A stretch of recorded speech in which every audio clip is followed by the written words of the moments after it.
Imagine for a moment humanity's oldest fear. It is not the fear of predators, nor disease, nor even death itself. It is the primordial terror of total darkness, the visceral suspicion that the light that gives us life might simply decide never to return. Since the dawn of civilization, our ancestors gazed at the sky with desperate hope that the sun would rise again each morning, creating rituals and sacrifices to ensure the continuity of the day. Today, we consider ourselves rational beings, surrounded by artificial light and connected to power grids that defy the night. But that ancestral terror remains latent in the depths of our reptilian brain, waiting for the right stimulus to wake up. And in the spring of the year 2018, that stimulus did not arrive in the form of an eclipse or a natural catastrophe, but through a glowing screen. A digital phenomenon broke out on the social network known then as Twitter, taking the collective sanity of millions of users by storm. Its premise was as simple as it was devastating, encapsulated in the name of the very account that started the mystery. The name was "The Sun Vanished." What began as a series of confusing messages from an anonymous user soon became a narrative black hole that sucked in an entire generation. The protagonist of this story, an average Joe we could all identify with, woke up in his house to discover that morning had never arrived. The clock read noon, but outside there was only a black void, sporadically interrupted by strange red strobe lights flashing in the distance.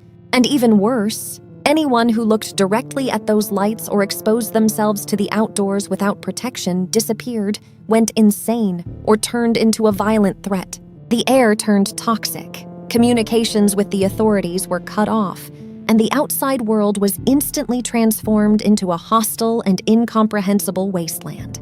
Through short, dark, and oppressive videos recorded with the shaky camera of a mobile phone, we viewers were dragged into a first-hand nightmare. We saw strange silhouettes lurking through the neighborhood.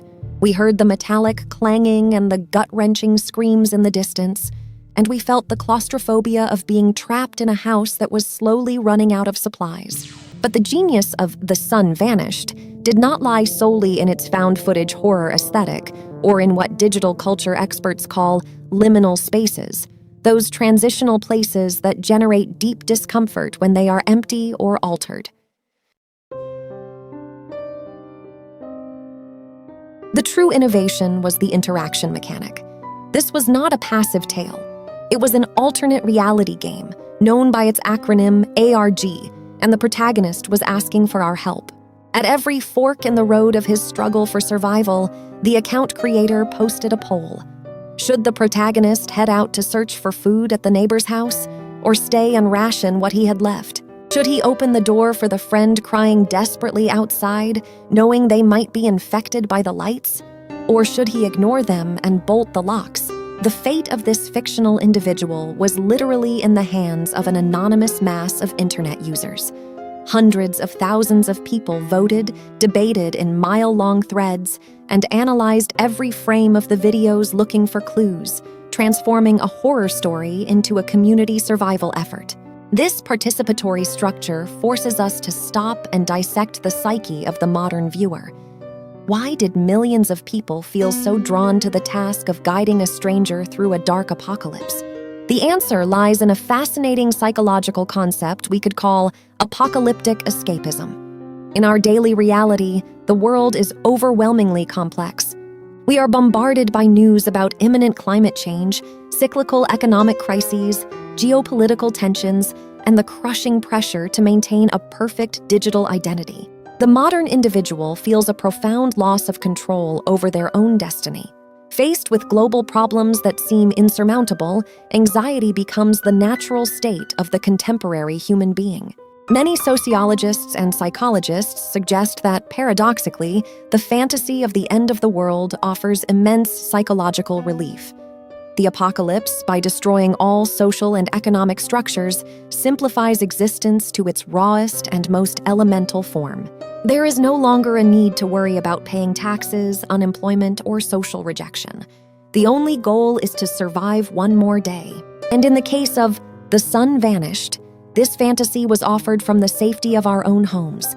allowing us to experience the catharsis of survival without taking any real risks. But we must dig even deeper, because the simple fantasy of survival does not explain the obsessive need to vote and decide the protagonist's fate. This is where the gamification of collective trauma comes into play. Gamification is the application of game elements, such as scoring, rules, and decision-making, to contexts that are not games. By turning the end of the world into a series of multiple-choice polls, the sun vanished phenomenon gave us back the illusion of control that the real world had taken away. Every vote was a microdose of power, a small affirmation that our decisions mattered.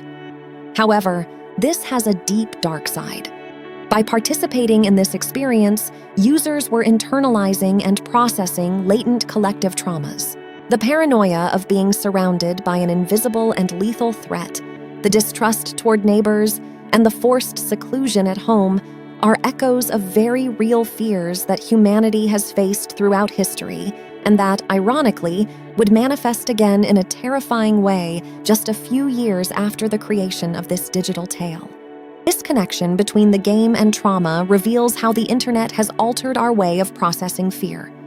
In the past, horror stories were told around a campfire, providing a shared and cathartic experience. The community united in the face of the unknown. In the digital age, the campfire has been replaced by the cold glow of screens, but the psychological need remains exactly the same. The ARG functions as a modern myth in real time. When the community voted for the protagonist not to open the door to his supposed friend, they weren't just solving a logical puzzle, they were participating in a collective moral exercise. They were deciding what level of empathy is acceptable in situations of extreme crisis. The mathematical coldness of the voting percentages exposed the brutality of human pragmatism. If 51% of users decided to abandon a side character to save the protagonist, that character died. The weight of that virtual guilt was distributed among hundreds of thousands of minds, diluting responsibility but intensifying emotional commitment to the story. The physical environment of the protagonist in The Sun Vanished is another fundamental aspect that demands meticulous analysis. The house, traditionally the ultimate symbol of safety, refuge, and family, transmutes into a suffocating prison and a stage for constant terror.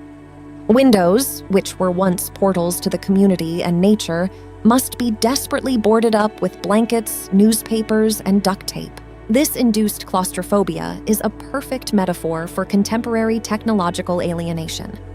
Many evolutionary psychologists point out that the human mind did not evolve for the extreme isolation that modern life in big cities subjects us to, where we can be surrounded by millions of people and yet not know the name of our next-door neighbor. The game's protagonist is completely alone, depending on an unstable internet connection to maintain his sanity and his sense of reality. Is this not a distorted, yet painfully accurate reflection of how many individuals experience loneliness in the 21st century? We lock ourselves in our rooms, cover ourselves with the shell of our screens, and relate to the outside world primarily through avatars, texts, and videos, fearing that the reality outside is too hostile or demanding. The mysterious red strobe lights, which represent the primordial danger in the game's universe, deserve a particular philosophical dissection. These lights act as a visual siren song, drawing people in only to destroy them or assimilate them into something inhuman. We can interpret this as a chilling allegory of our relationship with screens and the incessant flow of algorithmic information. The light from our phones, which hypnotizes us until the early hours of the morning, altering our sleep cycles and hijacking our attention, is our own red strobe light. We voluntarily expose ourselves to a torrent of data, alarmist news, idealized images, and virtual conflicts that, in a very subtle and progressive way, erode our mental health and disconnect us from our immediate physical environment. In The Sun Vanished, looking at the light means losing your humanity and becoming part of an aggressive, faceless hive. Analogously, deep and unfiltered immersion in social media algorithms often leads to radical polarization, the loss of individual empathy, and the adoption of herd mentalities where critical thinking disappears in favor of digital lynching and perpetual outrage. This allegory expands even further when we observe those affected by the lights, the neighbors and friends who have changed. They are not traditional zombies looking to literally eat brains. They are entities that try to convince the protagonist to come out, who argue, who mimic loved ones' voices, and who emotionally manipulate to achieve their goal. This psychological deception tactic reflects the anxiety of the post-truth era, a historical moment where it is increasingly difficult to distinguish the real from the fabricated. Disinformation, fake news, and more recently, the overwhelming advancement of artificial intelligence and manipulated videos, known as deepfakes, generate a landscape of constant paranoia.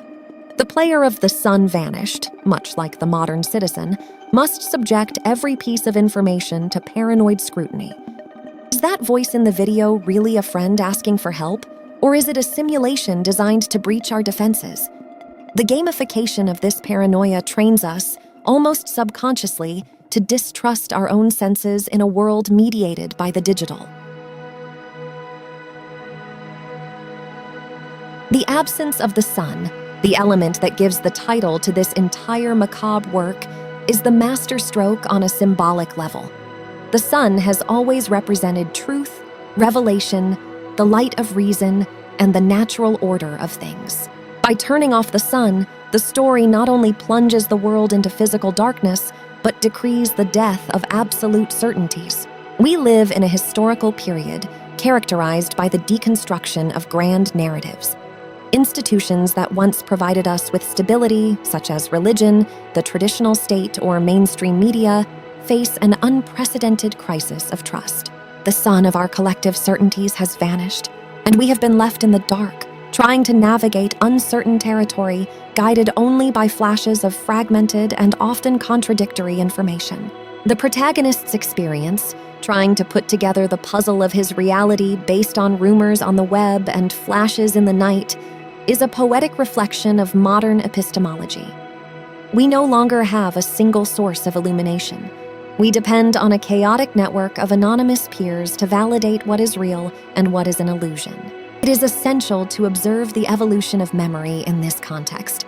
In the development of such a massive alternate reality game, information flows at a breakneck speed. Hundreds of tweets, replies, theories, and false discoveries are generated per minute. The individual player is unable to retain all the information, so they depend on swarm memory, a collective record maintained by the community in secondary forums and shared documents. This delegation of memory to a collective and digital body is a defining phenomenon of our era. We no longer memorize phone numbers, addresses, or even historical dates or geographical data, because we trust that search engines and our cloud databases will remember it for us. The Sun Vanished gamifies this aspect by forcing the community to organize information vital to the character's survival. If the community forgets a crucial detail about the behavior of the alien entities, the protagonist dies due to a bad vote. The fragility of this external memory exposes the latent danger of our absolute technological dependence. If the network fails, if the server goes down, our ability to understand the world and survive in it is drastically reduced.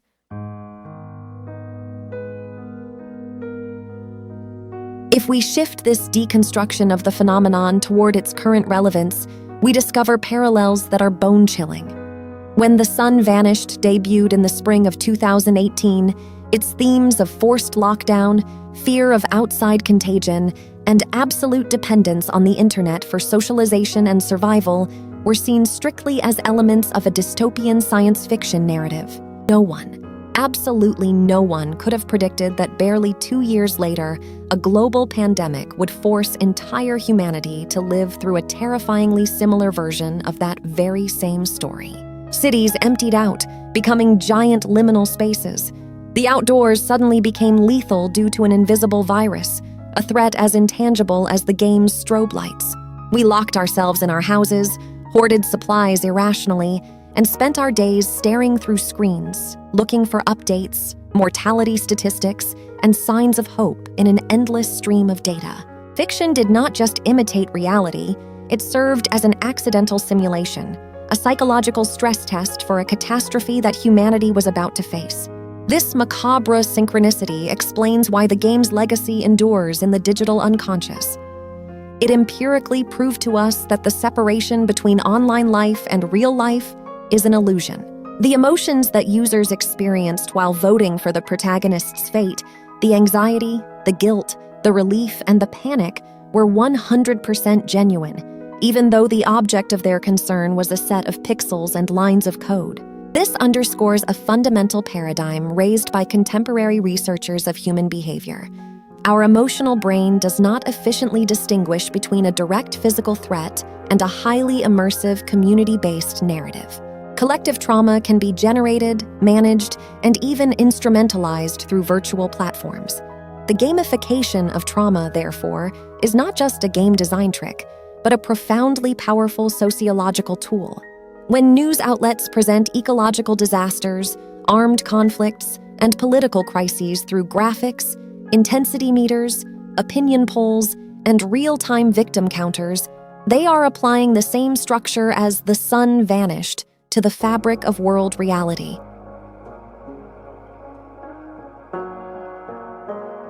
The figure of the antagonist in this digital narrative also deserves deep reflection. Unlike classic horror, where the monster has a face, a name, and clear motivations like revenge or hunger, the entities in The Sun Vanished are opaque, inscrutable, and infinitely vaster than the individual.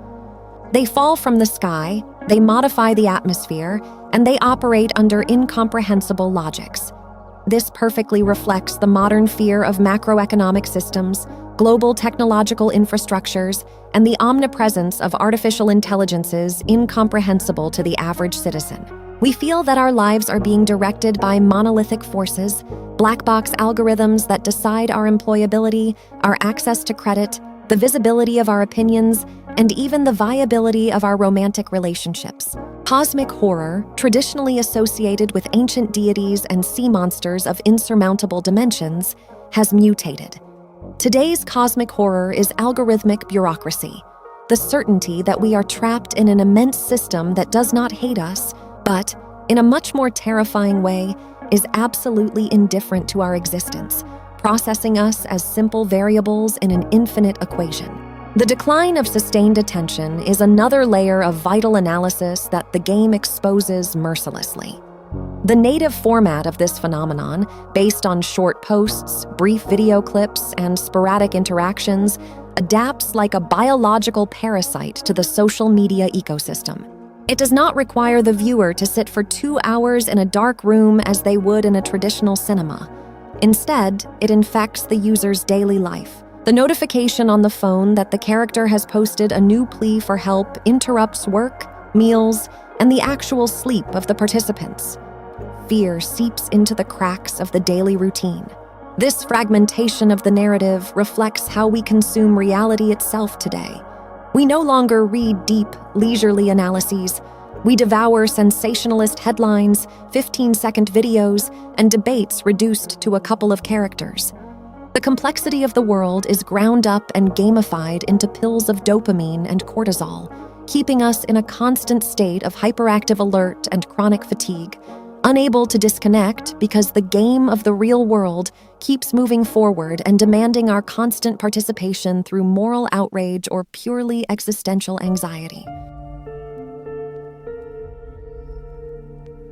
But beyond anxiety, claustrophobia, and algorithmic control, we must investigate the primary engine that kept this massive experiment alive: hope.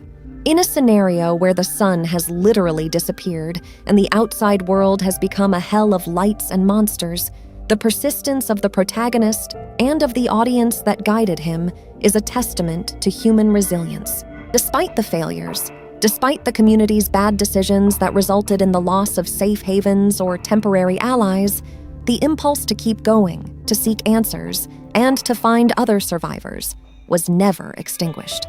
At its heart, this alternate reality game was a massive exercise in virtual empathy. It showed us that even when we are separated by entire continents, Isolated in our own rooms with walls padded by technology, there is a desperate desire to connect, to help another human being, even if that human being is a fiction projected on a screen. The same network that alienates and polarizes us was used to weave a web of illusory salvation, reminding us that, in the midst of the darkest night imaginable, humanity's instinct is not simply to curl up and die, but to grope blindly for the hand of another and walk together into the unknown. All this intricate architecture of paranoia, this labyrinth of community decisions and digitalized traumas, leaves us before a mirror that reflects something uncomfortable and disturbing. The Sun Vanished was not simply a successful horror tale that capitalized on the trendy social media format. It was a sociological seismograph that detected the deep tremors of our cultural anxiety long before the surface of reality began to crack. It taught us that the apocalypse does not need fire and brimstone to materialize in our minds. The silence of an empty sky and the hypnotic flicker of an artificial light are enough to collapse our illusions of security. It proved to us that modern escapism no longer seeks bright and heroic fantasy worlds, but catastrophe simulators that allow us to rehearse our own emotional survival in the face of the crushing complexity of the present. We have built a digital ecosystem where we are simultaneously the observer, the victim, the savior, and the executioner, trapped in an infinite feedback loop where terror is consumed as entertainment and trauma is processed as a game. When we turn off our screens and look out the window at the physical world, we take with us a disturbing truth: the deep understanding that, although the sun continues to rise every morning out there, inside our collective psyche, we have learned to live comfortably with the darkness, feeding the cold flame of our screens as our only defense against the vast and indifferent night we have created.